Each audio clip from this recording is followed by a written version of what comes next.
تقوی سے اور خرد سے امداد مل رہی ہے اللہ الصمد سے۔ اعوذ باللہ من الشیطان الرجیم، بسم اللہ الرحمن الرحیم۔ حضرت امیر المومنین علی ابن ابی طالب علیہ الصلوۃ والسلام کے فرامین کا سلسلہ اور اس سلسلے کا 64واں فرمان آپ صاحبان کی خدمت میں ہدیہ کرنے کا شرف حاصل کیا جا رہا ہے۔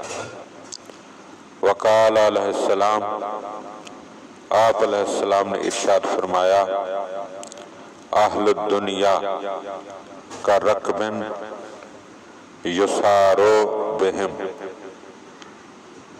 مولا فرما رہے ہیں کہ دنیا والے ایسے سواروں کی مانند ہیں کہ جن کی سواریاں مسلسل چل رہی ہیں، یعنی ان کا سفر جاری و ساری ہے۔ وَهُمْ نِيَامٌ، اور یہ جو سوار ہیں یہ سو رہے ہیں۔ غالباً آگے اسی عنوان پر اور اسی مفہوم میں ایک فرمان آنے والا ہے کہ جس میں میرے مولا فرما رہے ہیں کہ دنیا والے سو رہے ہیں، جاگیں گے اس وقت جب موت آ جائے گی۔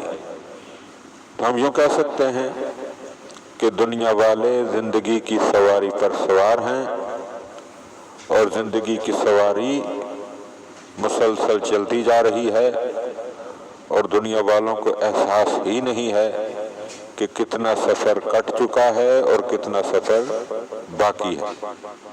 ہاں، جب سواری رکے گی تو پھر انہیں احساس ہوگا کہ اوہو، سفر تو ختم ہو گیا، ہمیں جو کرنا چاہیے تھا ہم وہ نہیں کر سکے۔ لہذا یہ سوئے ہوں کو جگانے کے لیے یہ بہترین اشارہ ہے کہ انسان گاڑی پر سوار ہو اور سو جائے۔ گاڑی چلتی رہتی ہے، انسان سوتا رہتا ہے، اور جاگتا کب ہے؟ جب گاڑی رکتی ہے۔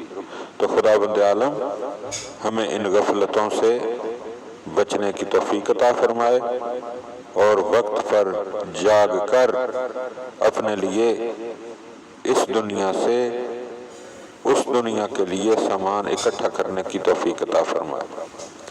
دعا ہے کہ خداوند عالم ہمیں ان چیزوں کو سمجھنے اور ان پر عمل کرنے کی توفیق عطا فرمائے۔ اللہم صلی علی محمد۔